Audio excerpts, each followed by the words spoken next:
Muito bem, pastor Marcos Vicente, bacharel em desenho industrial, bacharel em administração, pós-graduado em controladoria, formado em teologia pela Escola Superior Teológica Evangélica.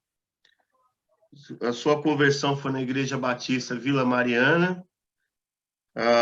E hoje ele está como membro na Igreja Batista São João Clímaco. E eu posso dar um spoiler? Já posso falar? E em transição para a PIB do Brás. Então, a ovelha do pastor Marcos Pérez, pode-se dizer assim. E também, e aí ele vai falar sobre a família dele. E também, acima de tudo, um servo de Deus e um amigo querido, que a gente tem acompanhado e tem admirado o seu trabalho. Então, hoje ele vai falar conosco sobre missões urbanas, underground, né? Eu tenho que gastar o meu inglês, que já não é... Meu inglês é to be, desci, escorreguei, então, underground. Então, Marquinhos, é contigo, meu filho. Amém, amém. Amigos, tirando a tensão, a ansiedade, minha mão está suando. Isso é normal, gente? Nossa. Mas, assim... É normal. É normal, Cleber? Que bom, irmãos. Eu passei por isso. Tá bom. Irmãos, bom dia, graça e paz. Uma alegria para mim, uma responsabilidade. Agradeço muito a Deus, obviamente, porque se não fosse Ele, nada disso estaria acontecendo. E a gente agradece aí aos colegas que a gente tem aprendido a caminhar, a amar e estarmos juntos.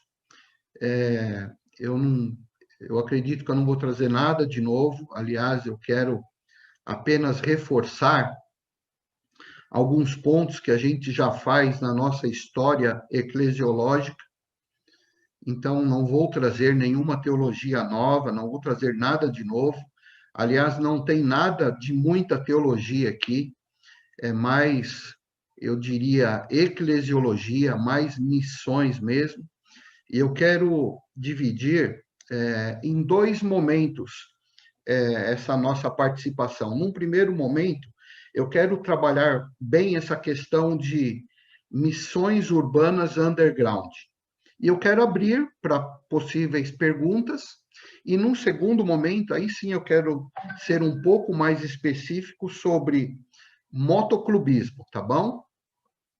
Então, eu quero apresentar alguns slides aqui. Eu creio que todos nós vamos ver. Estão vendo aí esse primeiro slide, irmãos? Estão? Então, falando um pouquinho de mim, eu sou casado, eu tenho uma família, vou falar um pouquinho da minha profissão e um pouquinho da minha conversão. Vou apresentar minha família. Essa é minha família. Acima aí meu filho Gabriel com a esposa Débora. A Débora é neta do pastor Vieira. E eles adotaram o Scooby nessa negócio de isolamento. Os jovens adotam cachorro, gente. Aqui está eu, meu filho mais novo, o Daniel, e minha esposa Cláudia. E no canto superior aí nossos dois cachorros, o Zaque e a Zara. Então, essa é a nossa família. Marcão. Sim. Dá um F5 aí para a tela abrir direto, você não quer? Ah, é? Depois eu consigo controlar? Consegue. Pronto. Então, vamos lá. Melhorou? Ficou bonitão agora, hein? Ficou até mais bonito na foto. Obrigado, Liberto. Então, essa é a nossa família, irmãos. Bom, eu trabalhei durante muitos anos numa instituição financeira. Entrei com 18 e saí com 42. Então, foram 20 e tantos anos nessa instituição. Depois migrei para o segmento de indústria farmacêutica, mas sempre dentro da minha formação, né? E isso me possibilitou eu me aposentar. Com 50 anos eu me aposentei. Continuei trabalhando depois alguns anos, mas depois a empresa também, por questões financeiras, ela fez um corte e os primeiros a serem desligados foram os que já estavam aposentados. Então, essa é um pouquinho da minha vida profissional. Sou muito grato a Deus por ter trabalhado 20 e poucos anos numa instituição financeira. Eu devo muito do que sou e do que tenho a essa instituição. Foi lá que eu conheci a minha esposa, nos casamos, foi lá que nós começamos o nosso caminhar. E até mesmo na igreja, foi nesse momento em que nós ainda estávamos nessa instituição financeira. E foi ali que se deu o nosso momento de conversão. Eu e minha esposa tínhamos o Gabriel. Gabriel tinha uns 2, 3 aninhos de idade. E diante de uma necessidade de relacionamento minha e da Cláudia, quando estávamos próximos aí a nos divorciar, a gente resolveu procurar uma igreja de crente, que é o que eu chamava, né? Igreja de crente. E eu comecei a zapear, na época, programas de televisão, porque eu não tinha conhecimento de nada, e eu vi um programa e gostei do pastor. O pastor falava de Bíblia, ele não falava de cura, não falava de dinheiro, não era algo apelativo. Só que a hora que eu comecei a assistir, terminou o programa. Eu falei, meu Deus, que programa era esse e tal, né? Só que ele tinha falado alguma coisa de Joaquim Távora, eu tinha visto. Aí eu fui nas páginas amarelas, que na época era a página amarela, então nós identificamos a Igreja Batista de Vila Mariana, fomos no próximo domingo. Naquele domingo, quem estava pregando era o Ox Ximenes, pastor, e naquele domingo eu e minha esposa nos convertemos. E aí a gente virou igrejeiro, né? Então a gente foi doutrinado, ensinado por Ox Ximenes, Miguel Orvati, José Luiz e pastor Owney. Esses foram os nossos primeiros pastores. Esse é um pouquinho da nossa história, irmãos. Um pouquinho de como nós começamos. Ok, queridos? Vamos falar sobre missões underground.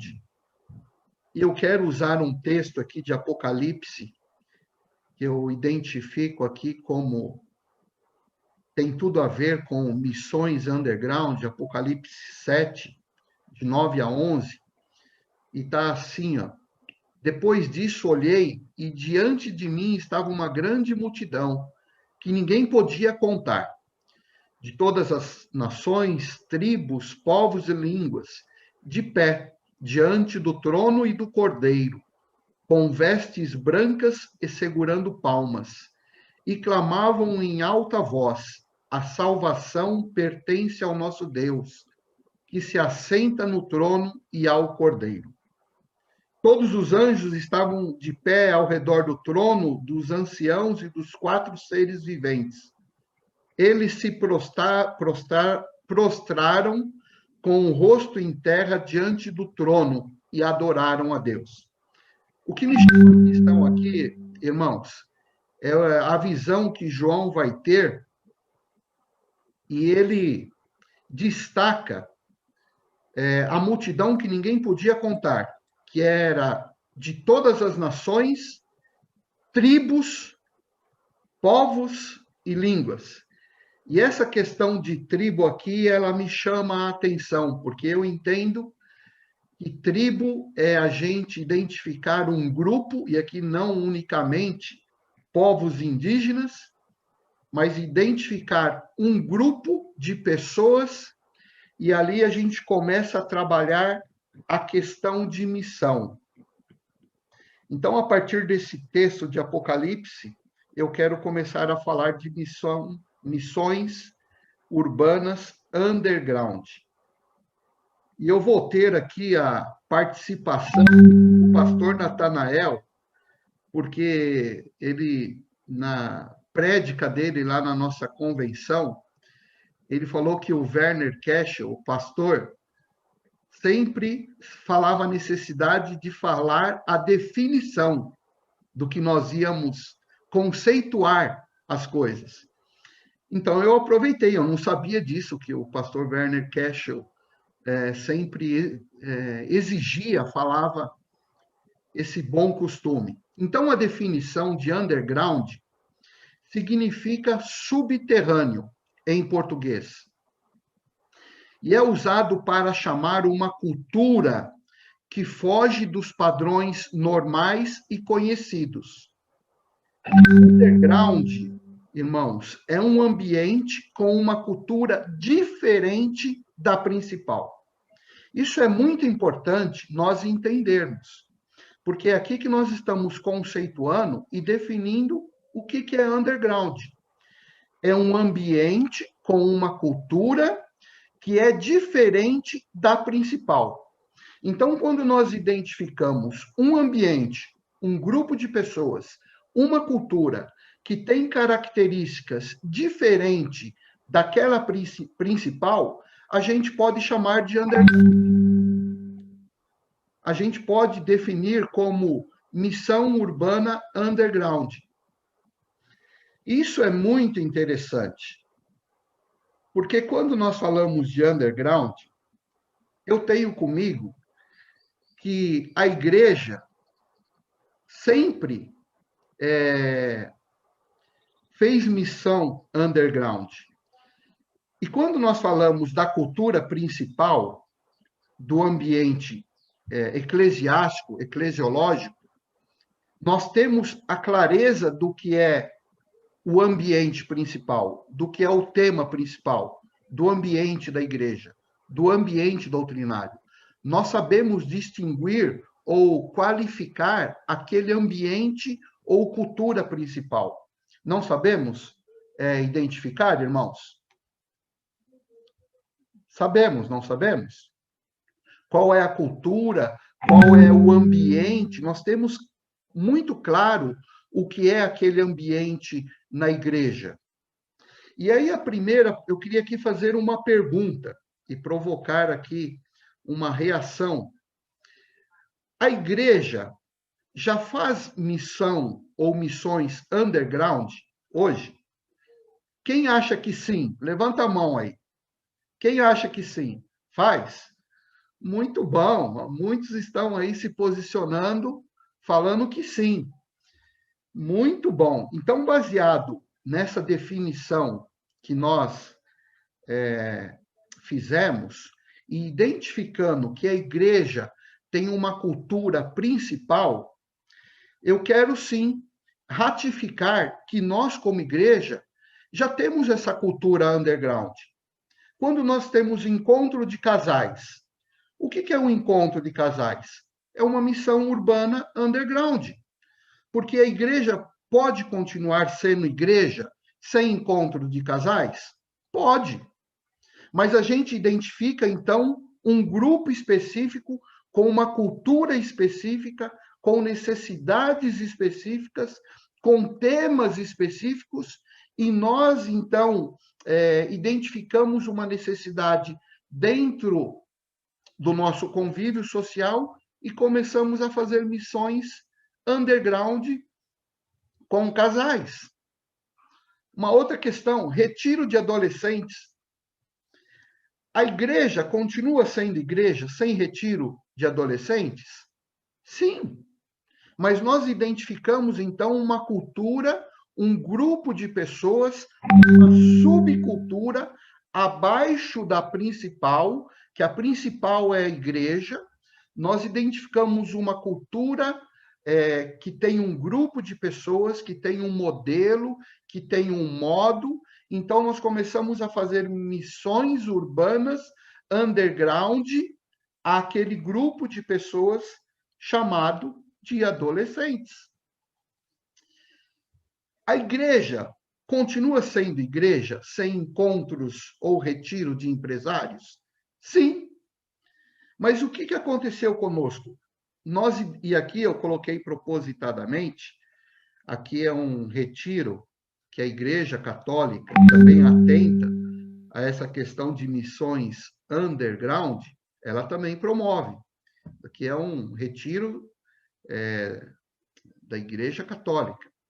mas nós identificamos um grupo de pessoas com uma cultura específica, com um linguajar específico, com características próprias, e então nós começamos a fazer missões urbanas underground. Por quê? Porque é uma cultura que está abaixo da cultura principal, que é a igreja. E a igreja, então, identificou esse grupo de pessoas e começa a trabalhar com esse grupo de pessoas. A igreja continua sendo igreja sem ter culto ou tradução de Libras para pessoas com necessidades características? Continua.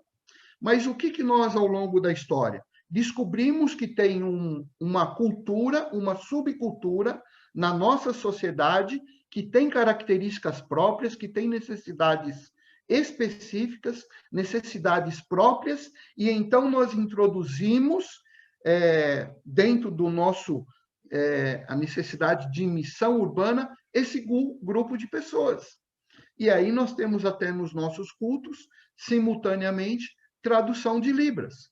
Por quê? Porque nós identificamos uma subcultura diferente da principal. Culto de ou para crianças, que é o culto infantil. A igreja continuaria sendo igreja sem culto para crianças? Sim.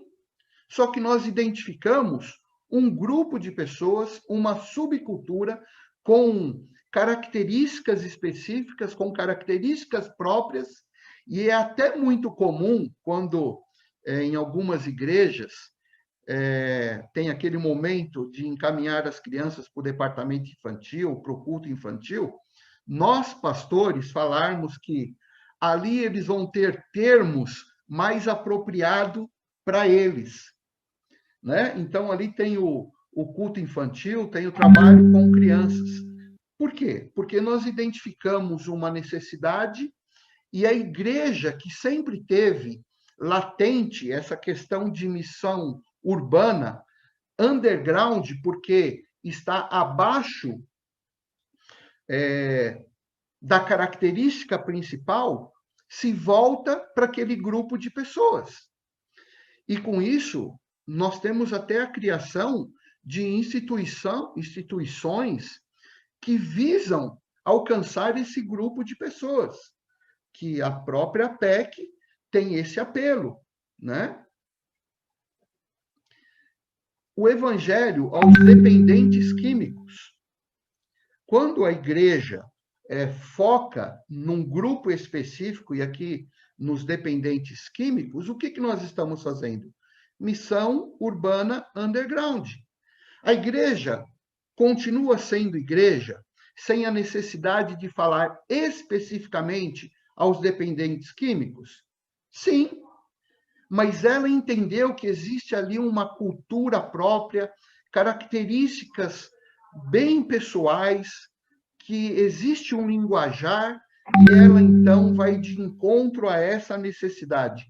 Irmãos, eu estou mostrando que nós, como igreja, já fazemos missões urbanas underground. Temos até grupos que trabalham com profissionais, empresários e atletas. Por quê? Porque identificaram grupos específicos com especificidades próprias, características próprias, e a igreja, então, abre espaço para trabalhar temas específicos para essas pessoas. O culto de advogados. A igreja continuaria sendo igreja sem ter a necessidade de culto para advogados? Sim, mas nós identificamos ali, então, grupos específicos, características próprias, militares, atletas, médicos. E aí, então, a gente começa a fazer missão com esses grupos específicos que são uma cultura abaixo da cultura principal. Porque a igreja é a igreja. Esses grupos, a igreja começa a identificar e se voltar os olhos para esse grupo de pessoas, essas culturas específicas. E isso é underground, isso é missão urbana. Eu mesmo faço parte, e a partir do próximo sábado, eu sou um capelão oficial do PMs de Cristo, vou ter a minha formação ali no próximo sábado, depois aí de quase 2 anos de experiência, sendo orientado, sendo discipulado, né? Então, a igreja começa a identificar esse grupo de pessoas. E isso nós já fazemos, irmãos. É por isso que eu ratifico que a igreja já faz missão urbana underground. É que nós nunca a gente associa um pouco a radicalidade ou a grupos e etnias específicos à missão underground. Mas underground é aquilo que é diferente da missão ou da cultura principal. Terceira idade, e isso aqui já começou a ficar novo. Até uma década atrás, e para vocês verem como a igreja ela tem a capacidade de perceber a movimentação da sociedade. Eu creio que há uma década atrás, ninguém, ou muito pouco, se pensava em trabalhar com o grupo específico da terceira idade. A terceira idade fazia parte do grupo principal. Não é verdade, irmãos? Mas nós começamos a identificar um grupo específico chamado terceira idade.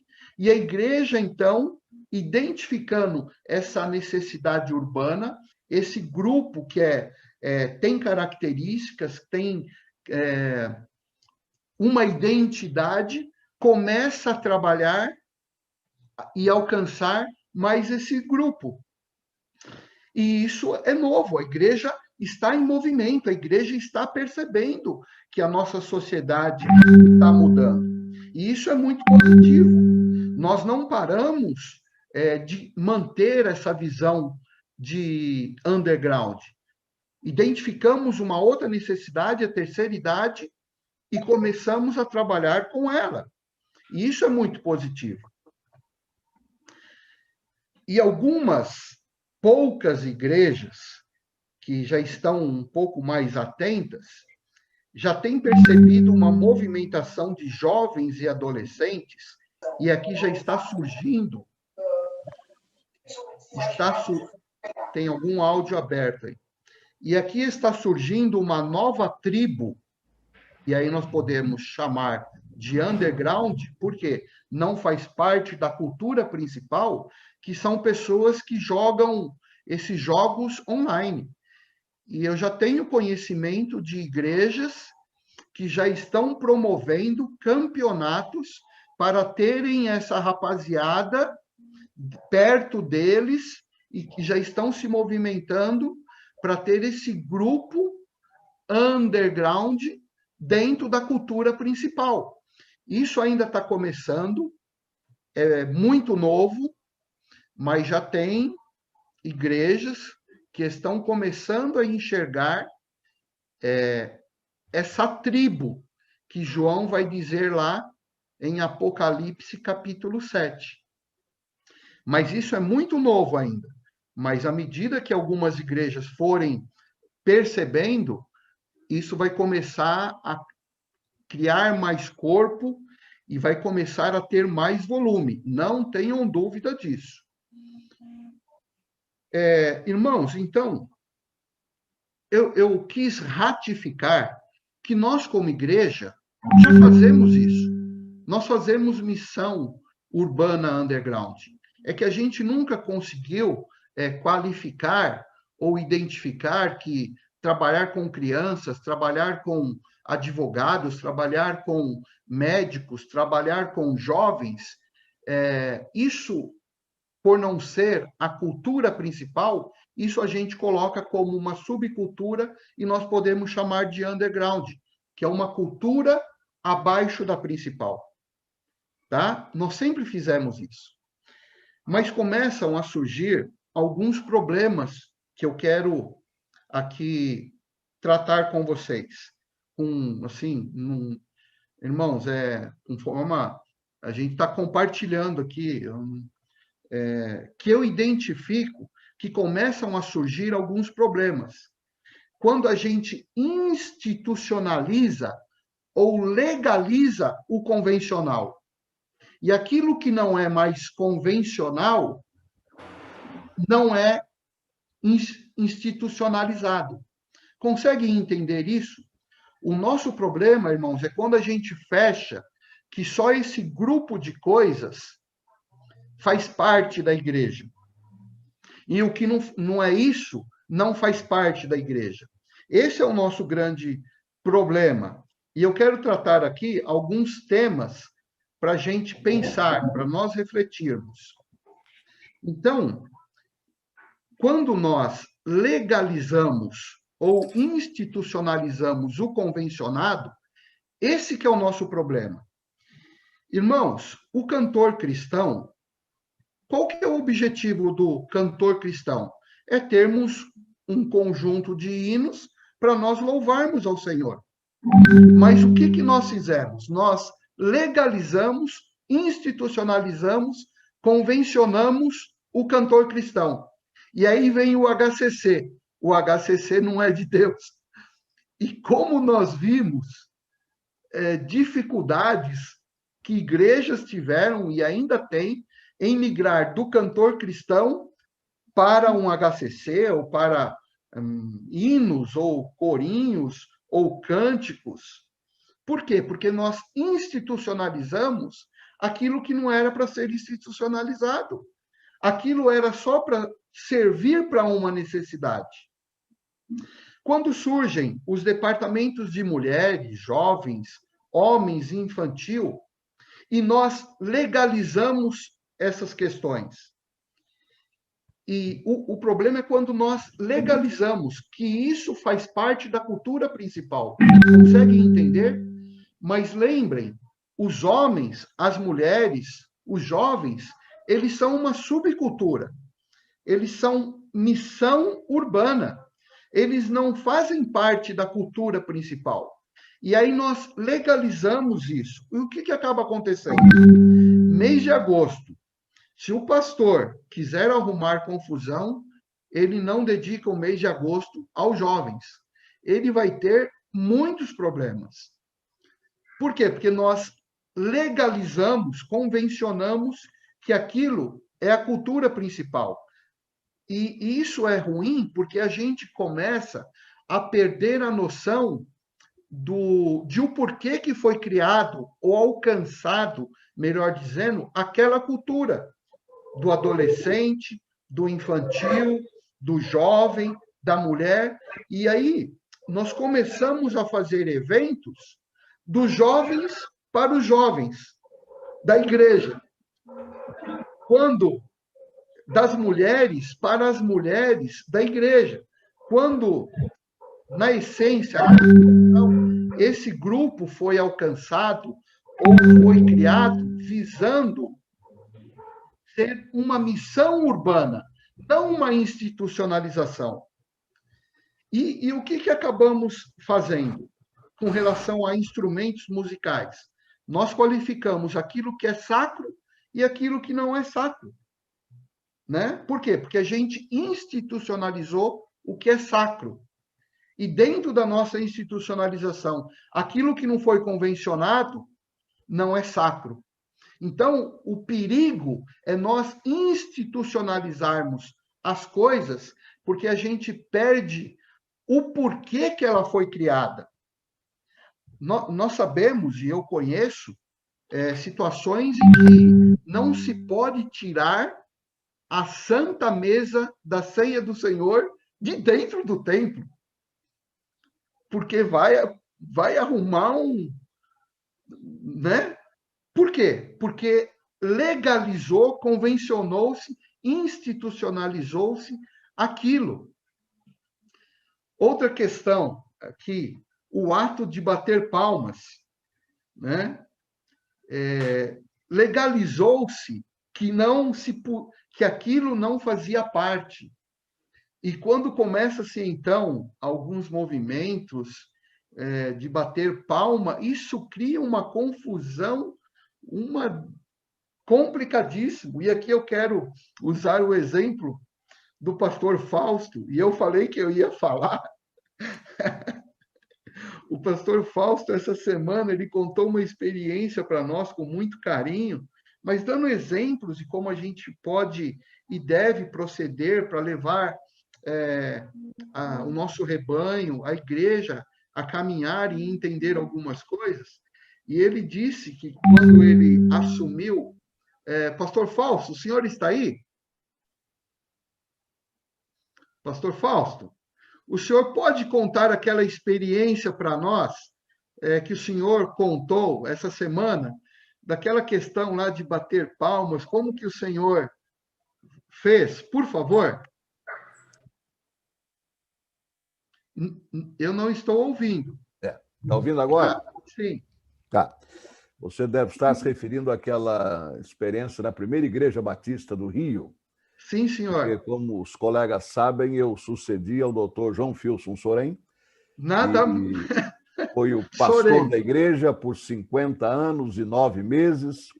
E aí, então, eu cheguei, fui o 4º pastor em 101 anos da igreja àquela altura, não é? E a posição do doutor Sorém sempre foi contrária a palmas. Houve uma ocasião em que, no meio de um sermão dele, a igreja ficou assim tão entusiasmada que, espontaneamente, as palmas vieram. Né? E ele, na hora, pediu que a igreja parasse, que nunca mais fizesse aquilo. Muito bem. A minha visão é diferente da dele. É evidente que sim, cada pessoa pensa de maneira diferente, mas eu creio que qualquer novidade, especialmente numa igreja como aquela, ou qualquer outra igreja, estou pensando naquela experiência, uma igreja já com mais de 100 anos e teria que ser muito bem feita. Então, eu entendi que uma forma de fazer isso seria aproveitar uma data significativa para ele. Como ele fazia aniversário em 21 de junho e a esposa em 22 de junho, no domingo mais próximo, sempre os dois eram chamados à frente para o momento de oração. Isso era tradicional muito antes de eu chegar à igreja. No meu 3º ano de pastorado, porque essas coisas você não pode fazer de um dia para o outro, tem que ter tempo, não é? Eu, então, entendi que poderíamos aproveitar aquele momento e, quando eu chamei o casal para vir à frente, enquanto eles vinham à frente, eu comecei a aplaudi-los. Mas sozinho, não tinha mais ninguém aplaudindo, somente eu. A congregação toda lá me vendo, eu aplaudindo, mas com o passar dos segundos, mais alguém, mais alguém, mais alguém. Quando o casal chegou à frente, então a igreja toda estava aplaudindo. Aquilo era algo que a igreja desejava fazer, mas se sentia, digamos assim, limitada até pela palavra que ele havia dado anos antes. O que eu fiz, então, foi aproveitar um momento significativo com alguém de extrema significação para a igreja e um momento que realmente tocava o coração deles e de toda a igreja. Foi apenas dentro dessa visão do cuidado que a gente deve ter para qualquer inovação, porque a igreja ela é muito mais do que estrutura, muito mais do que estatuto, regimento. Igreja são relacionamentos que devem ser muito bem nutridos e preservados. Muito bem, pastor. Então, eu fiz questão do pastor Fausto contar essa experiência para nós, mas por quê, irmãos? Nós legalizamos um modelo, nós institucionalizamos um modelo, e tudo que era diferente daquele modelo, nós temos dificuldade com isso, né? E nós temos que entender o porquê que foram criadas as coisas. O porquê que surgiu uma missão com crianças. O porquê que surgiu uma missão com músicos. Porque senão a gente legaliza, a gente convenciona aquilo, a gente institucionaliza aquilo, e se aquilo não for daquele modelo, não é aceito, né? Então, diante disso, eu quero trabalhar aqui a questão da tradição e cultura. Estou caminhando para o final, viu, Serginho? Tradição e cultura. Tradição, do latim aqui, traditio, tradere, que é entregar. A tradição é passar adiante, é a continuidade ou permanência da crença e religião. São continuidades. É aquilo que deve se passar adiante. Isso que é a tradição. E nós temos uma tradição. Aquilo que nós devemos passar adiante. E essa questão de continuidade, ela é muito interessante. Eu trabalhei a vida inteira no meio empresarial e hoje tem empresas que têm áreas específicas, profissionais específicos para a questão de continuidade do processo. Eles pensam na continuidade do processo. O processo não pode ter ruptura, o processo não pode parar, o processo não pode ter descontinuidade. Então, a cultura é isso, é aquilo que a gente passa adiante. Perdão, a tradição é isso, é aquilo que a gente tem que passar adiante. A cultura são hábitos sociais, são hábitos da sociedade, e surge o costume da cultura. Cultura não é tradição. Aqui a gente poderia falar um termo que a gente sempre trabalha, a questão da essência e aquilo que é essencial e aquilo que é uma roupagem, aquilo que é essencial e aquilo que é uma embalagem. A essência é a essência é a tradição, ela é intocável, ela é inviolável, ela não pode ser arranhada, mas a roupa, ela, dependendo da sua cultura, da sua sociedade, ela sofre alterações, ela tem costumes diferentes. Basicamente, o costume possui dois elementos. O primeiro é o corpus, o material, que é a repetição constante e uniforme de uma prática social. Repetição constante e uniforme de uma prática social. Isso é o material.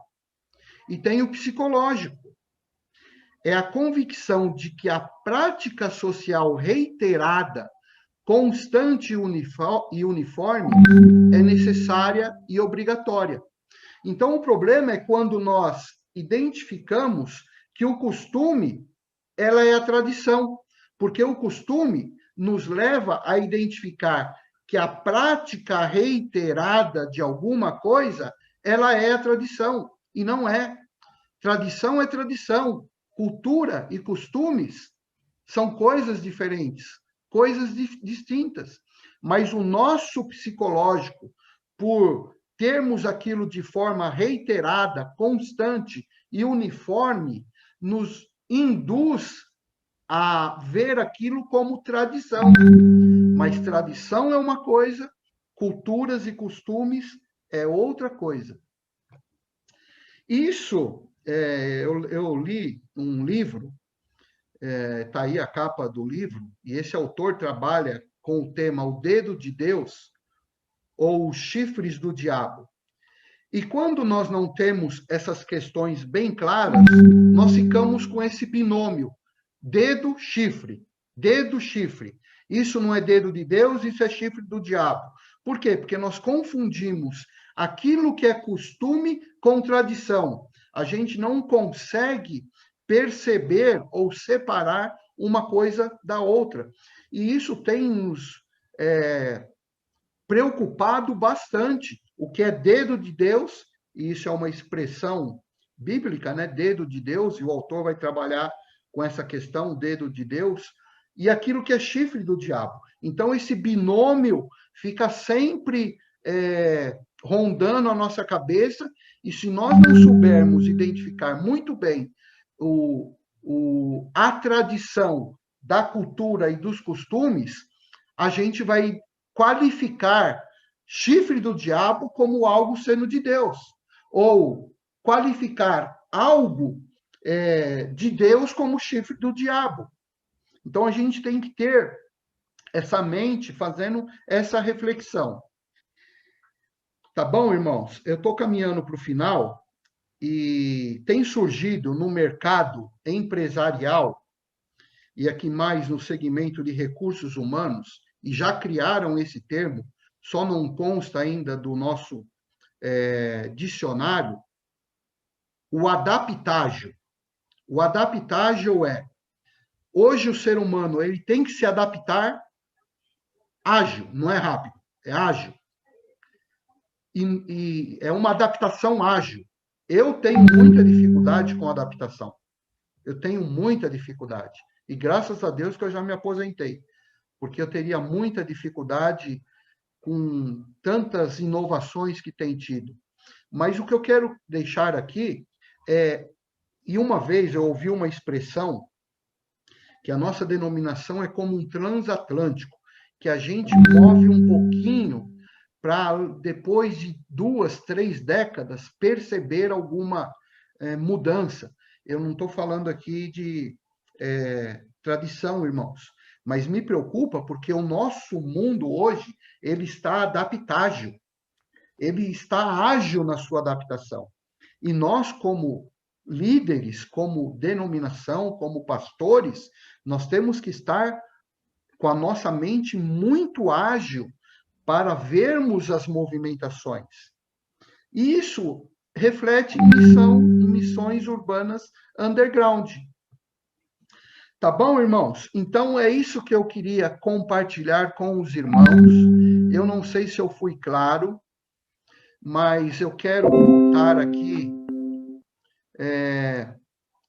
para o nosso grupo. Se alguém tem alguma pergunta, se alguém quer fazer alguma colocação, se alguém quer que eu volte algum slide, então aqui está aberto para algumas perguntas, pastor Sérgio, pastores, colegas, para algumas questões. O Cleverson vai cuidar da parte de perguntas agora. Tá bom, Cleverson. Então, irmãos, assim, nesse primeiro momento, eu quis trabalhar muito bem essa questão de underground, que nós, como igreja, sempre tivemos essa cultura. Sempre tivemos. E conseguimos identificar movimentações, como foi o caso de profissionais. Há 50 anos, ninguém que pensava em trabalhar advogados, médicos, policiais. Há 10 anos, ninguém pensava em trabalhar a terceira idade, né? Mas identificamos ali uma subcultura e a igreja se movimenta. Então, eu quis, nesse primeiro momento, mostrar que nós já fazemos isso e que a gente não pode correr o risco de tornar o que nós fazemos correto, o que nós não fazemos até então não é correto. Tá bom? Foi essa a minha motivação, esse o meu desejo. Pastor Marcos, nós temos apenas uma pergunta por enquanto. É do pastor Cleverson. Sim, senhor. É minha mesmo. Por que esse nome estrangeiro, underground? Você já respondeu na palestra, né? A pergunta eu fiz logo no início, antes de você definir, né? A nomenclatura estrangeira ajuda a atrair mais pessoas para o Ministério de Missões Urbanas? Cleverson, eu não sei, assim, te dizer, afirmar. Eu sei que o pessoal gosta do que é diferente, amigo. E o ser humano, o homem pós-moderno, ele é atraído pelo grande, pelo belo e pelo diferente. Então, eu creio que, em termos de apelo, quando você coloca underground, tem um apelo melhor do que subterrâneo. Penso eu dessa forma. Uma outra pergunta. Por que esse... aliás, outra aqui. Só um minuto de subir. Só um minutinho. Como envolver as igrejas para projetos sociais neste tempo de pandemia? E quais as dificuldades o seu ministério enfrenta ou enfrentou para a mobilização das igrejas? Tá bom. Aí nós já vamos entrar especificamente no abençoados, né? Eu queria deixar não só o abençoados, como a questão de motoclubismo, para um segundo momento. Se nós tivermos outras perguntas, aí depois a gente fala desse movimento underground voltado a cultura motociclística. Pode ser, irmãos? Pode, então não temos mais pergunta quanto à primeira parte, pode continuar então. Tá bom. Então, eu agradeço muito. Everson, coloquei uma pergunta aí, tem outra em sequência, dá uma olhada no chat. Ah, que bom. Marcão, Sim, senhor. descompartilha a tela aí, mano. Como que... Ah, sim, senhor. Pronto. Pastor Marcos. Sim, senhor. A pergunta que chegou aqui, como fazer essa adaptação em pequenas igrejas no interior? Como fazer? Eu creio que essa pequena igreja já faz isso. Por exemplo, nessa pequena igreja não tem culto infantil, não tem culto de senhoras, não tem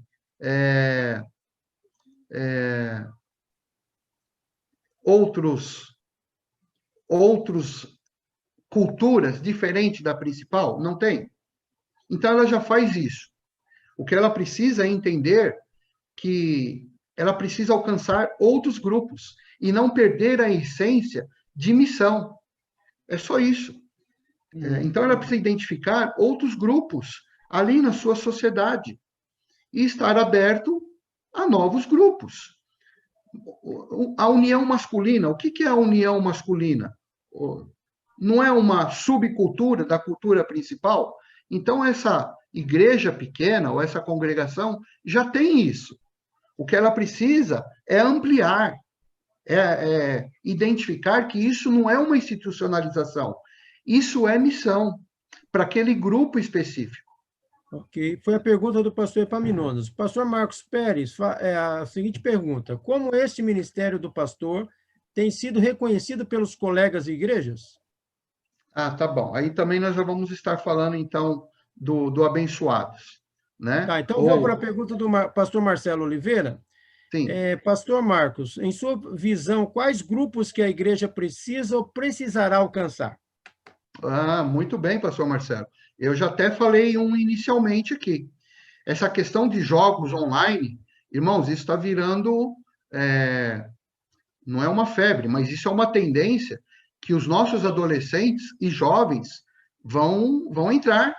Se a igreja conseguir criar uma sala dentro de um espaço para que os jovens, como criou para ter escola de inglês, como criou para ter uma escola profissionalizante, se a igreja conseguir enxergar isso, ela vai ganhar uns bons metros na liderança disso, né? Porque é um grupo que vem vindo forte aí.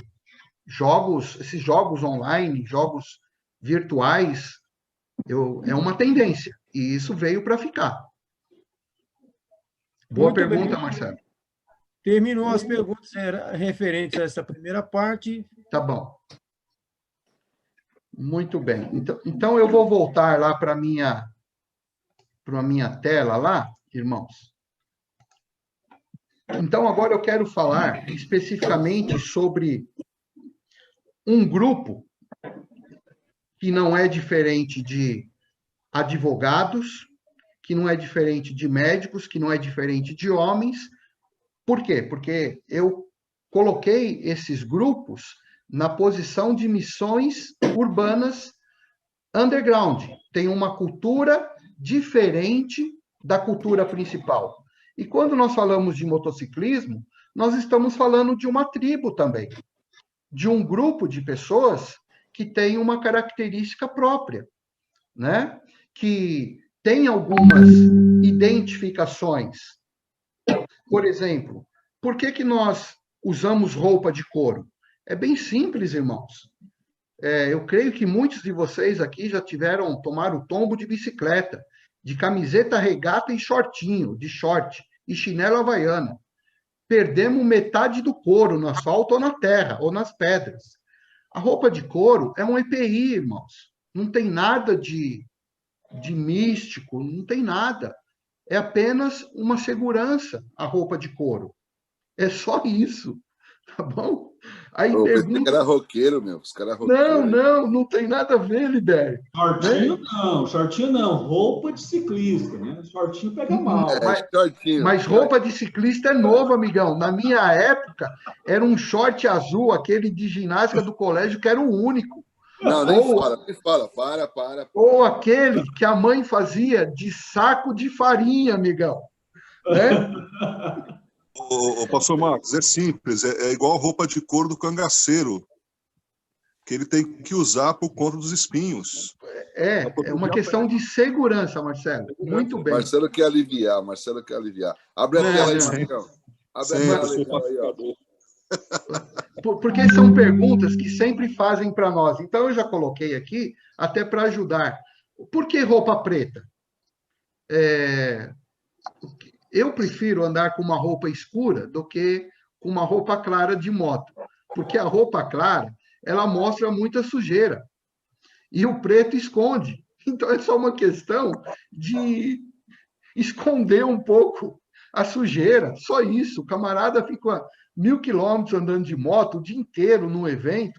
A roupa escura, além do que, as mulheres costumam dizer que emagrece a roupa preta, né? Então, também não tem nada de místico, irmãos, não tem nada de espiritual, nada voltado a mundo, não tem nada disso. Uma outra questão que sempre perguntam é o porquê das caveiras. É tão comum as pessoas do mundo de motoclubismo usarem.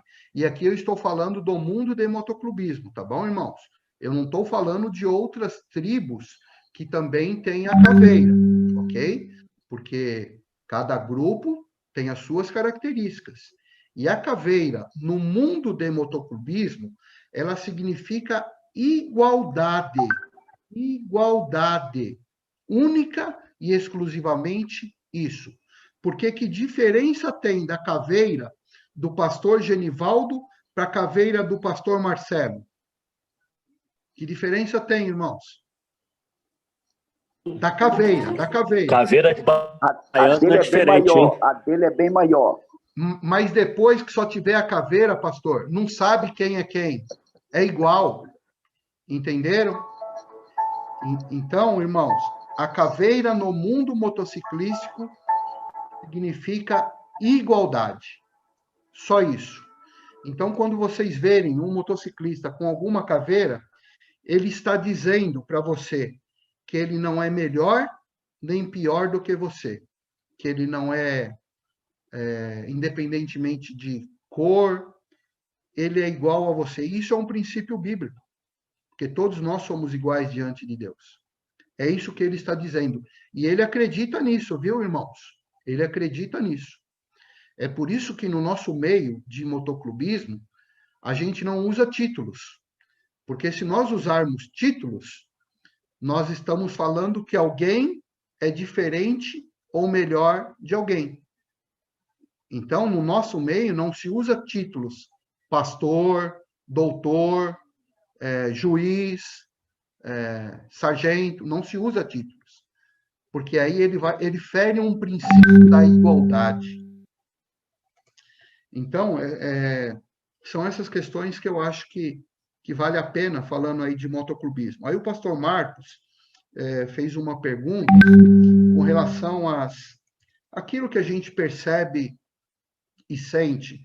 Pastor, eu creio que existem os preconceitos, pastor, é normal. E o preconceito, ele é saudável. Porque a gente tem que saber as nossas convicções. Porque se qualquer coisa for qualquer coisa, a gente realmente não sabe identificar o que é dedo de Deus e o que é chifre do diabo. Então, os preconceitos, na minha opinião, são saudáveis. Mas eu não posso me deixar seguir pelos meus conceitos iniciais. Eu tenho que entender aquilo. E a nossa experiência tem sido que quando as pessoas começam a entender o porquê de ministério motociclístico, os pastores, aqui eu estou falando, igrejas, eles começam a ter uma aceitação, sim, pastor. começam a ter aceitação, porque começa a ver a seriedade, começa a olhar, né, além do seu conceito inicial, que aqui eu reforço, é muito positivo, né? Então, eu tenho visto... De boa na Lagoa? Oi, aí, qual que é a atividade boa que você tem para nós? Família Segura. Família Segura? O PC da Família Segura? Só instalar em cima? Tem algum áudio aberto aí. Tá vazando áudio aberto aí. Cadê o caderninho, ó? Quem está na administração, fecha os áudios aí. Então, pastor Marcos, foi essa a sua pergunta e foi essa a minha resposta, tá bom? Qual outra pergunta? Ok, obrigado, pastorzão. A pergunta que eu fiz, pastor Marcos. Pode repetir, Cleverson, por favor? Posso. É a respeito do seu ministério. Deixa eu achar aqui.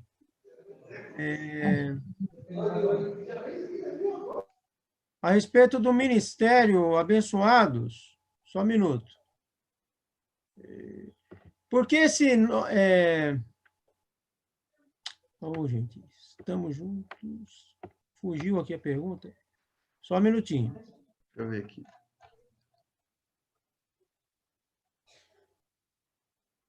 Está aqui em cima. Como envolver as igrejas para projetos sociais nesse tempo de pandemia? E quais as dificuldades o seu ministério enfrenta ou enfrentou para a mobilização das igrejas?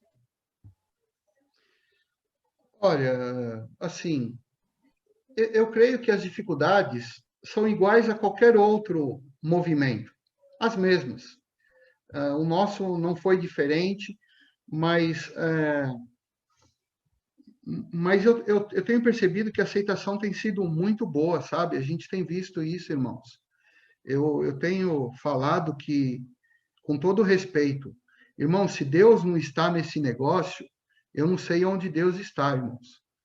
Porque abri no meu coração. A gente não tem por hábito fazer aquilo que a gente chama de apelo, né? Mas até por algumas questões, e começamos a caminhar com a convenção, a gente achou que deveria mostrar alguns números, e alguns colegas perguntando, quero que de forma saudável, e os frutos. Nas últimas 4 edições, nós fizemos aquilo que a gente chama de apelo. Nós tivemos mais de 200 famílias aceitando a Jesus. Então, irmão, se Deus não está nisso daqui, puxa, Deus está onde? Né? Então, eu creio que as dificuldades são as mesmas que qualquer outro grupo, qualquer outra igreja está passando, mas a gente tem visto Deus e a gente agradece muito ao nosso executivo, a convenção, que nos tem dado a oportunidade de ajudá-los nessa questão de ação social, né? Então, tem sido muito positivo. A gente só tem a agradecer. Obviamente, irmãos, que aqui eu quero aproveitar, não existe ainda o reconhecimento denominacional de um ministério motociclístico, não existe. O que é uma pena. É uma pena, porque esse grupo existe, ele é uma tribo, ele tem uma cultura, e seria muito bom que a nossa estrutura denominacional reconhecesse isso, investisse nisso e apoiasse isso.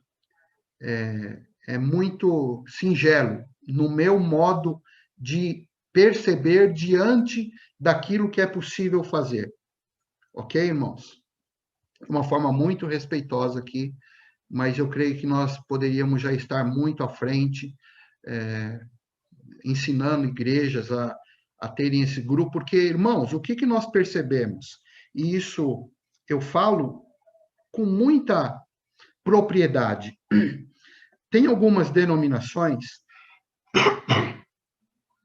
que já têm no seu DNA essa questão de underground. Tem algumas denominações. E eles estão arrebanhando vários grupos, várias tribos dentro da sua estrutura denominacional.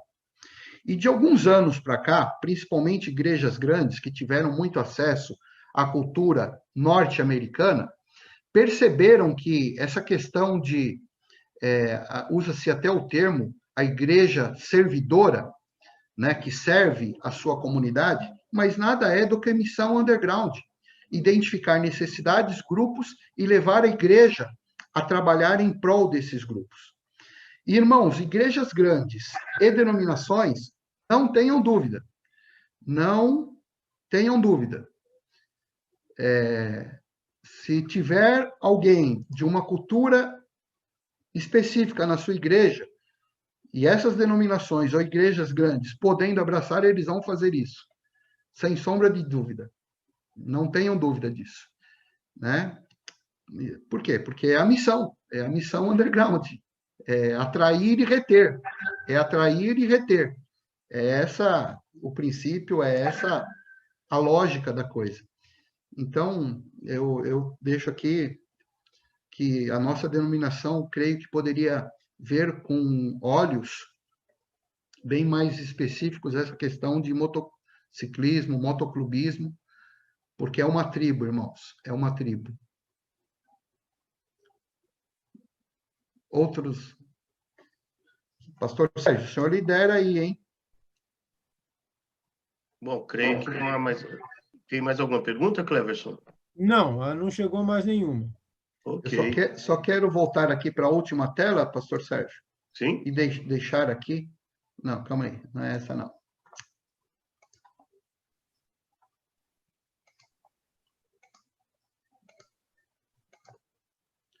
Então, está aí o meu contato, nosso Facebook, o meu WhatsApp, quem quiser alguma informação, e assim também fica gravado, né, pastor?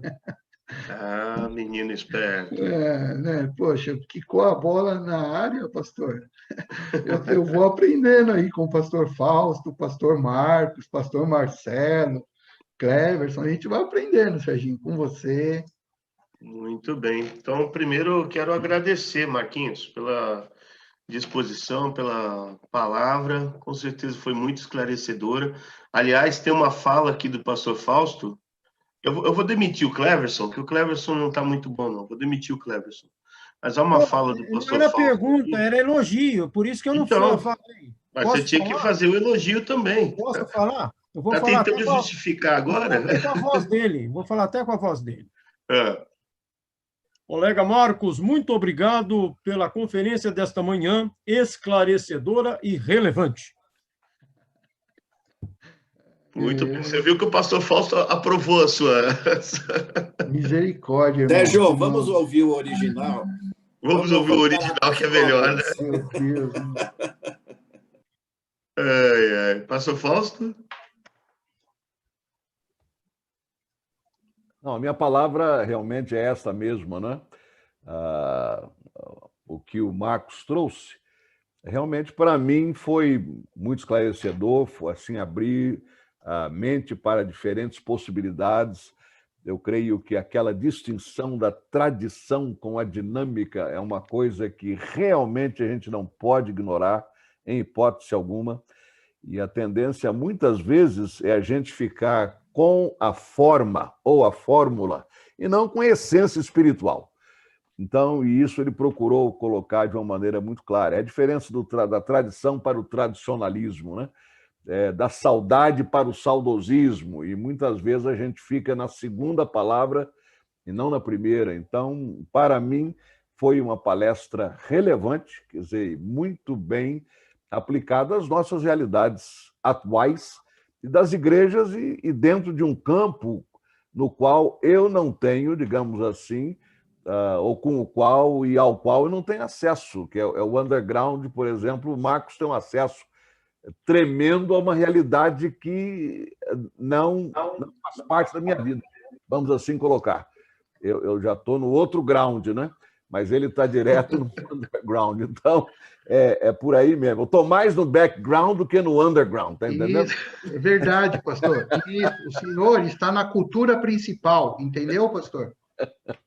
É isso mesmo. Verdade, é verdade. Sim, senhor. Isso, muito bom.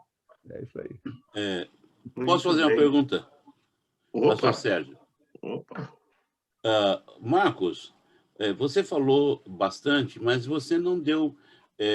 deixou de falar alguma coisa, como está funcionando os abençoados, o grupo, o investimento que vocês têm feito, a participação dos pastores que você tem aí, que eu sei que tem, é importante para a gente saber. Ah, tá bom.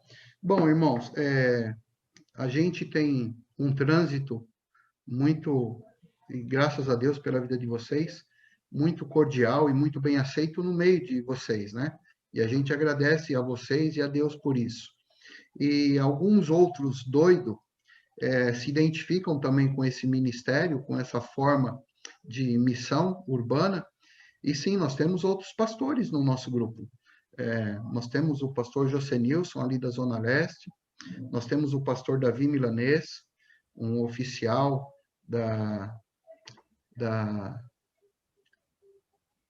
não é a Polícia Militar, ele é da Guarda Civil. GCM, Guarda Civil. Nós temos o pastor Claudemir, que também faz parte do nosso grupo. Então, nós temos um grupo de pastores, sim, que nos ajudam na liderança espiritual do grupo. Eles têm sido grandes homens de Deus e nos ajudam a conduzir espiritualmente o grupo.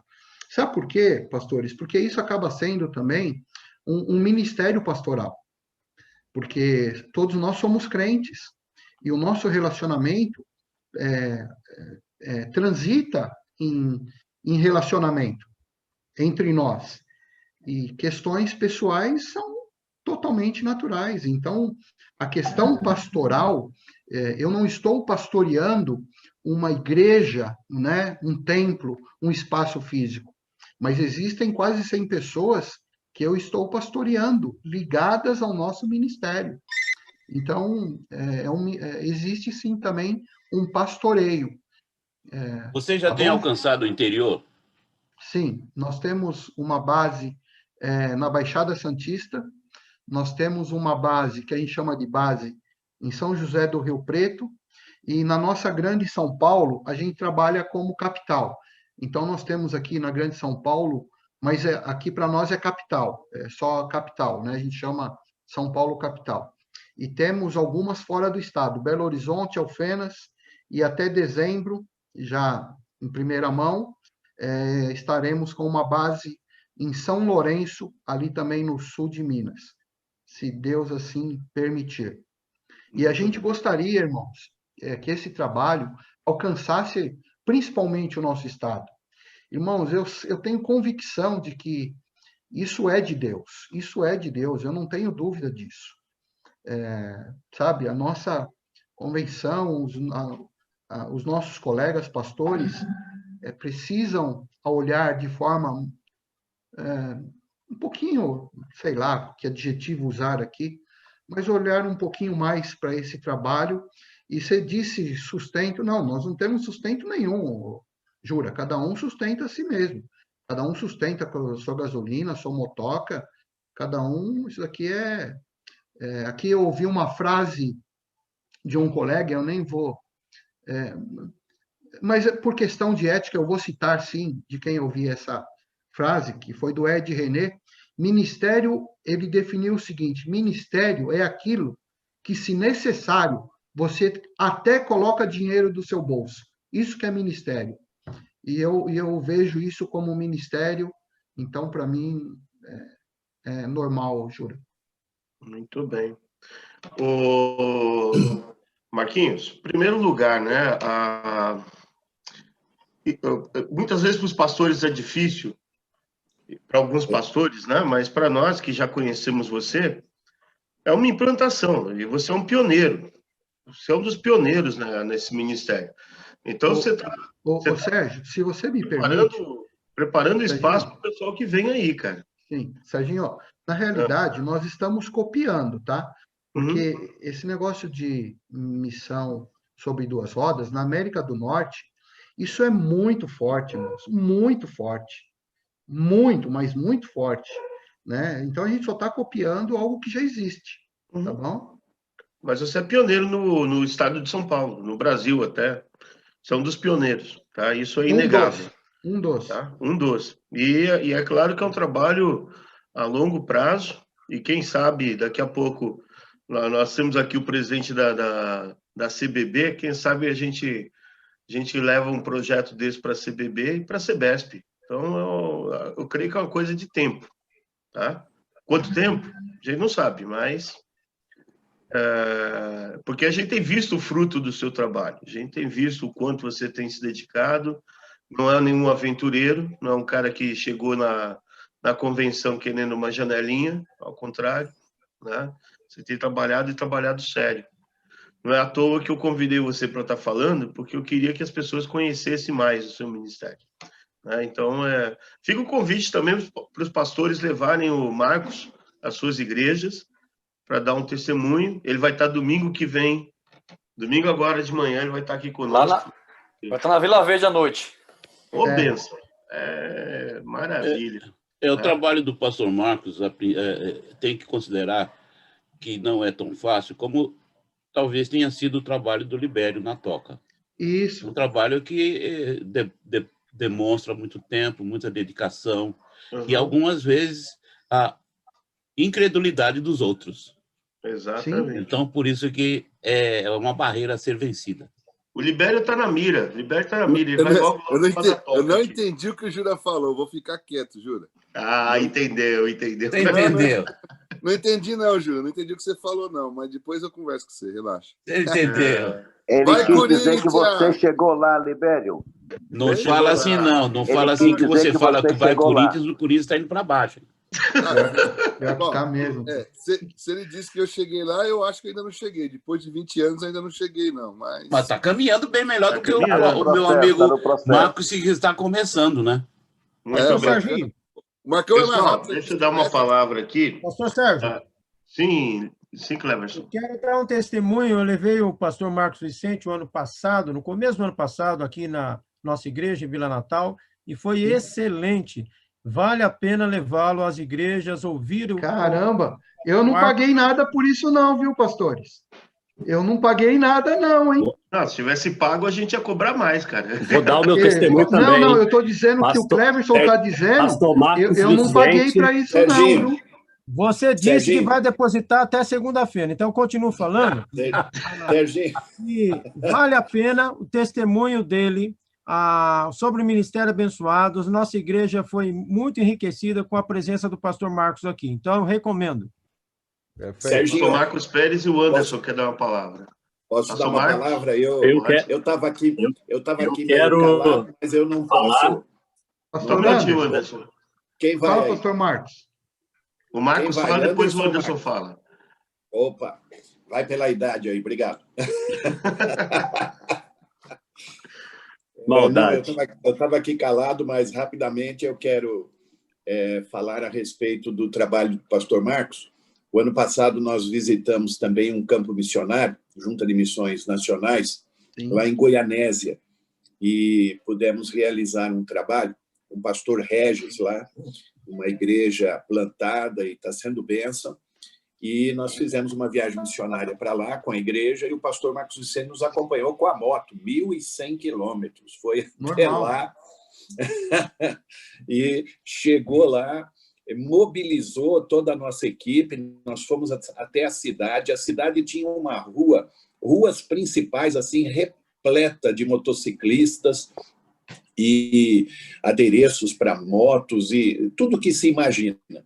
E ele deu a ideia de nós fazermos um culto, então, focado nesse grupo, nessa tribo dos motociclistas.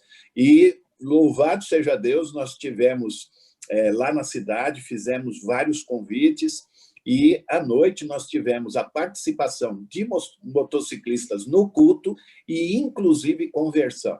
Então, também o nosso trabalho missionário lá, que estava envolvendo sempre capelania hospitalar, recantos de idosos, trabalho em creche com crianças, nesse último ano, 2019, também focou os motociclistas pelo entusiasmo aí do irmão Marcos e a participação do pastor Marcos, e envolveu a nossa equipe e foi bênção. Então, vale a pena. Deus te abençoe, meu querido. Vamos avançar. O Anderson. Oi. Não, o meu testemunho... Pastor, deixa eu falar que antes de vale você. A pena. Deixa eu falar antes de você, Anderson. Segura aí, deixa eu falar. Irmãos, o pastor Anderson... Segura aí. Foi o primeiro pastor... Eu só quero dizer que vale a pena...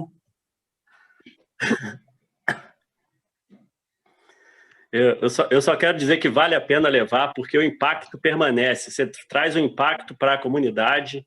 No dia que ele trouxe ele aqui na igreja, a comunidade se envolveu com o trabalho, né? A gente teve ali um movimento muito legal. Hoje nós temos motociclistas na igreja, porque nós vamos nos surpreender como o pessoal quer que isso aconteça. Então, se você fizer esse movimento na sua igreja, você vai se surpreender no despertamento de muitos para a obra missionária e também para o envolvimento com o trabalho, né, aí chamado underground, né, dos motociclistas. Então, louvo a Deus pela vida aí do pastor Marcos Vicente com essa visão. O pastor Anderson foi o primeiro pastor que acreditou no ministério e foi a primeira igreja em que nós tivemos o primeiro evento. Foi o pastor Anderson, o coração missionário dele que conseguiu identificar e ver isso como de Deus. Amém. Glória a Deus. Exatamente. Pastor Fausto, o senhor quer dar uma palavra? O Marcos Vicente esteve na Liberdade durante agora missões urbanas, nesta fase digital, né? Nós não tivemos na fase presencial ainda, mas o testemunho dele foi muito impactante para a nossa igreja naquele culto, porque ele trouxe a essência do ministério, o desafio do ministério, né? E muitos irmãos sentiram exatamente como ele tem acesso a um tipo de público ao qual a gente não tem acesso, mas ele tem, e mostra uma coisa: Deus tem os seus instrumentos, os seus vasos onde ele quer colocar. Aleluia. Para nós também, como Igreja da Liberdade, a palavra dele foi uma bênção. Maravilha. Caramba. Gente, a gente podia ficar a tarde toda aqui, né? Mas o tempo tá passando. Quero lembrar duas coisas. Próxima quarta-feira, nós teremos Eliel, que vai estar falando aqui conosco. Eliel, qual vai ser o seu tema mesmo, Eliel?